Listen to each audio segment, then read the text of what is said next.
Good morning, I'm Brian Reagan, and this is Tyler Kelly. And we are coming to you Mornings with Brian and Tyler from 1 Thessalonians chapter 3, verses 11 through 13. Go ahead, Tyler. Now may our God and Father himself and our Lord Jesus Christ direct our way to you, and may the Lord make you increase and abound in love to one another and to all, just as we do to you, so that he may establish your hearts blameless in holiness before our God and Father at the coming of our Lord Jesus Christ with all his saints. All right. And we've already seen back there in chapter 1, we looked at it. Back in verse 8, he said, from you the word of the Lord is sounded forth, not only in Macedonia and Achaia, but also in every place. Your faith toward God has gone out so that we do not need to say anything. And so we see their faith was tremendous. We see that they had great love toward one another.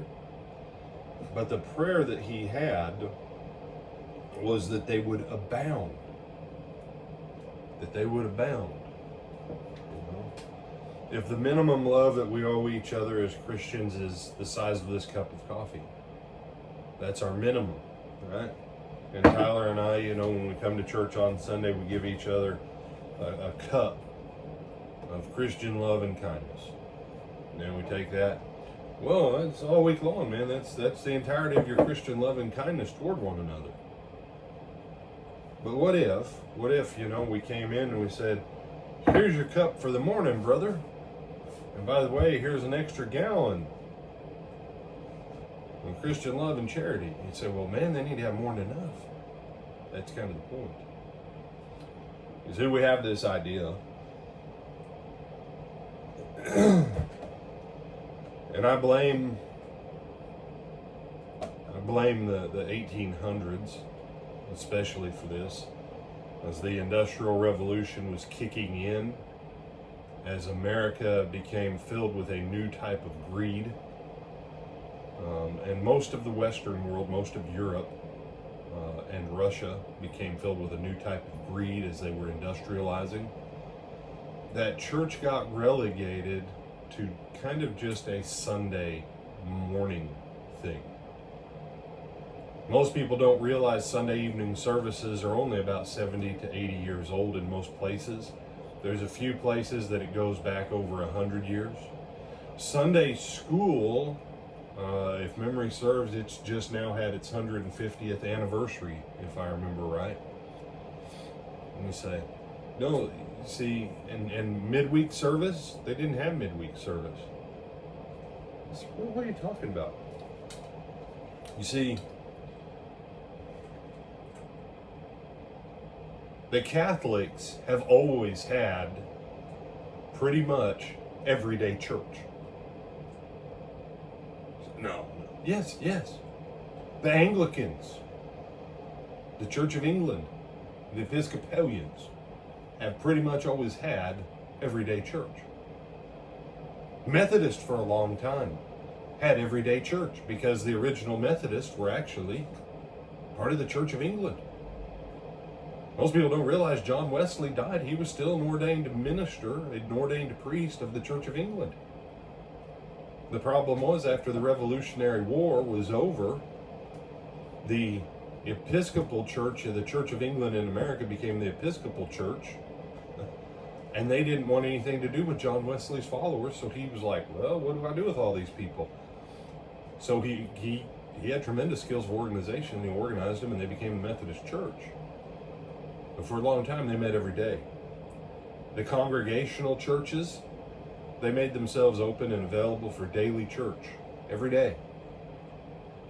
It's not until the Baptists come along in large number that the Baptists, not wanting to be like the rest of the churches of Europe, say that you don't have to do all this stuff that everybody else does. And as that movement hits America and starts to sweep through America, and as many of our own brethren picked up on it, even the Presbyterians started to adopt it. Church became something that was a once a week. Not minimum, but maximum. And slowly, our lives have become divorced from our faith. You say, are you saying we should go to church services every day?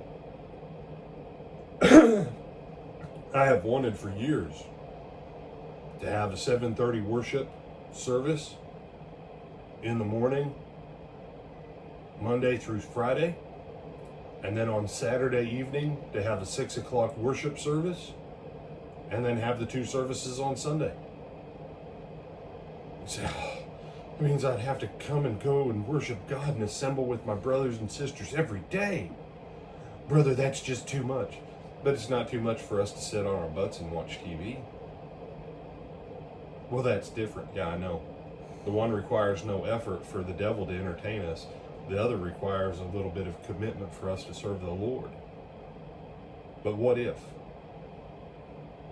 And in every place, the people tell me it's too much. It's too much to ask of us to give God an hour each day. I wanted to put prayer chapels in every church building I've ever been in. Take a room, block it off, leave it unlocked and open to the outside. Why? So we've got a building sitting there all week long.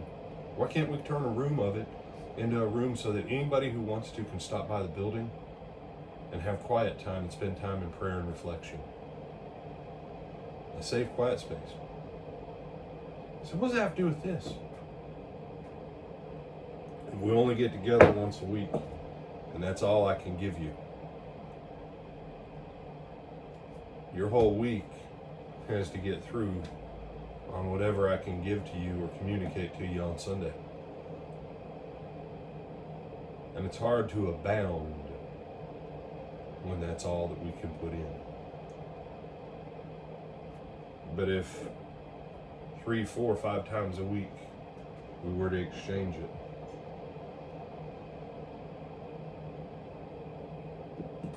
what might be different? They had great love. He just told them, abound, be overflowing with it. You have some other thoughts on this, my brother? No, sir. All right, then with that, we bid you good morning, and Lord willing, we'll see you this afternoon for our midday meditation.